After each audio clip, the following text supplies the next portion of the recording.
అసెంబ్లీకి మళ్ళా కేసీఆర్ దుమ్మా ఫామ్ హౌస్కే పరిమితమైన ప్రతిపక్ష నేత పార్టీ నేతలకు దిశానిర్దేశాల వరకే సరి సెక్రటరియట్లో తెలంగాణ తల్లి విగ్రహావిష్కరణకు దూరం ప్రభుత్వం ఆహ్వానించినా స్పందించలే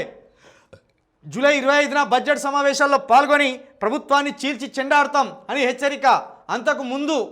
ఆ తర్వాత అసెంబ్లీలో కనిపించని బీఆర్ఎస్ చీఫ్ ఆయన వ్యూహం ఆయనకు ఉంటుంది కేసీఆర్ డుమ్మా అని రాసిన కేసీఆర్ డమ్మీ అని రాసిన కేసీఆర్ పని అయిపోయిందని రాసిన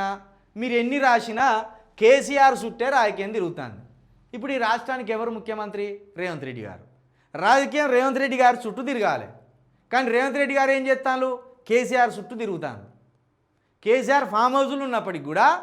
రేవంత్ రెడ్డి ఆలోచనలు మొత్తం కేసీఆర్ చుట్టే తిరుగుతున్నాయి రేవంత్ రెడ్డి మాటలు మొత్తం కేసీఆర్ చుట్టే తిరుగుతున్నాయి అంటే ఇక్కడ కేంద్ర బిందువు ఎవరు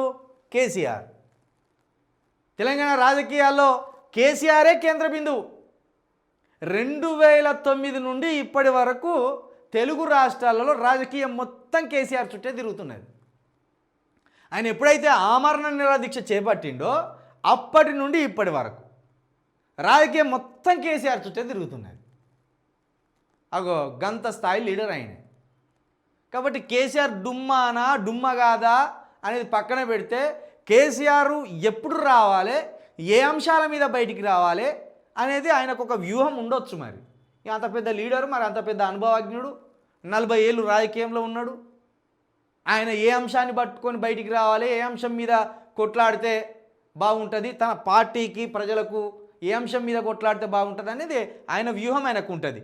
మీరు సెక్రటరియట్లో బొమ్మ పెట్టి రారి అనగా ఉరికెత్తాడు ఆయన గంత సింపుల్ మనిషా కేసీఆర్ ఏమన్నాడు కేసీఆర్ అప్పుడు ఆ మధ్య ఇంటర్వ్యూలో కేసీఆర్ అంటేనే తుడిపేయలేని ఓ చరిత్ర అన్నాడు మరి అట్లా తుడిపేయలేని చరిత్ర గట్ల చిన్నగా వస్తుందా మళ్ళీ పైగా మీరు వాళ్ళు చెక్కిన రూపానికి విరుద్ధంగా ఇంకో రూపం పెడితిరి మళ్ళీ పైగా బయట పెట్టవలసిన విగ్రహాన్ని లోపల పెడితిరి